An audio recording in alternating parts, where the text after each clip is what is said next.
Assalamualaikum warahmatullahi wabarakatuh. Semangat pagi anak-anak di rumah.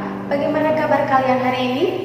Semoga kalian hari ini semua dalam keadaan sehat walafiat.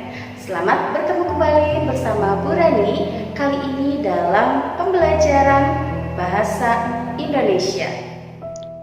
Dalam pembelajaran Bahasa Indonesia kali ini, kita masih belajar di tema 4, yaitu berbagai pekerjaan.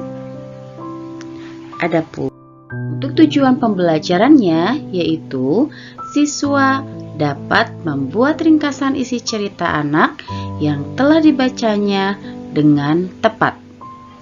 Nah, mungkin pada pertemuan sebelumnya kalian telah mengenal bagaimana cara membuat ulasan buku atau cara membuat resensi buku.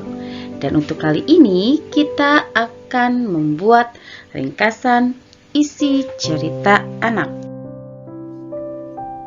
Nah, pada sebelumnya sudah dijelaskan bahwa salah satu isi dari laporan ulasan buku adalah ringkasan isi buku. Ringkasan merupakan penyajian bacaan dalam bentuk singkat. Dengan meringkas, kita akan mengetahui inti dari cerita panjang yang telah kalian baca. Adapun cara untuk meringkas isi cerita, yang pertama adalah kita harus menemukan pokok-pokok pikiran dari bacaan tersebut. Kemudian, yang kedua, kita harus menuliskan pokok-pokok pikiran ke dalam beberapa kalimat. Dan langkah selanjutnya, setelah kita membuat ke dalam beberapa kalimat, kemudian kalimat-kalimat tersebut disusun menjadi sebuah paragraf, sehingga menjadi sebuah ringkasan cerita. Dan berikut ini adalah contoh ringkasan cerita anak karya H.C. Andersen yang berjudul Kisah Si Raja Kayu. Mari kita simak. Hari-hari yang telah dilewati keluarga Sukres memang sangat menyenangkan. Seperti biasanya, Sukres selalu membantu ayahnya di hutan.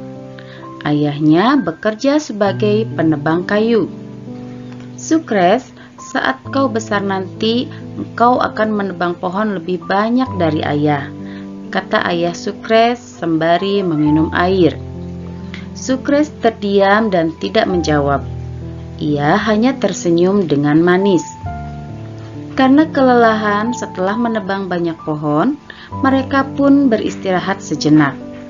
Setiap hari menjelang siang, mereka bangun dan kembali menebang pohon. Semua hasil tebangan kayu segera dipotong kecil-kecil.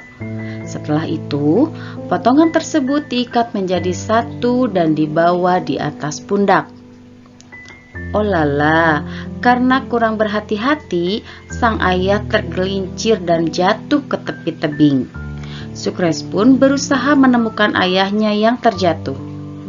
Ayah, ayah, engkau di mana ayah? Teriak Sukres dengan perasaan bingung bercampur sedih. Namun, tak ada jawaban dari sang ayah. Akhirnya, Sukres memutuskan untuk turun ke bawah tebing dan mencari ayahnya. Tiba-tiba, Sukres bertemu dengan seekor ular yang akan memangsa ayahnya. Sukres pun langsung mencegah si ular. Tolong, jangan gigit ayahku, pinta Sukres dengan penuh harap. Baiklah jika itu maumu, tetapi dengan syarat. Setiap engkau menebang kayu di sini, 3 ikat hasil tebanganmu harus engkau lemparkan kepadaku, kata si ular. Aku setuju, aku akan melakukannya, asal kau tak menggigit ayahku, ucap Sukres. Sejak saat itu, Sukres menggantikan pekerjaan sang ayah. Ia bekerja keras mencari kayu-kayu di hutan tanpa mengenal lelah. Namun, hasil penjualannya tidak banyak karena sebagian kayu ia berikan kepada ular. Setahun lamanya, Sukres giat mencari kayu dan tidak pernah mengeluh. Sayangnya, banyak orang yang sering mengejeknya. Sukres hanya terdiam. Ia sudah bertekad jangan sampai orang tahu kejadian di hutan saat ayahnya terjatuh ke tepi tebing. Hingga suatu hari, ada dua pria datang ke rumah Reyot tempat tinggal keluarga Sukres. "Mohon maaf Tuan, apakah Tuan yang bernama Tuan Sukres?" tanya salah satu pria. "Iya benar, aku adalah Sukres. Ada yang bisa kubantu?"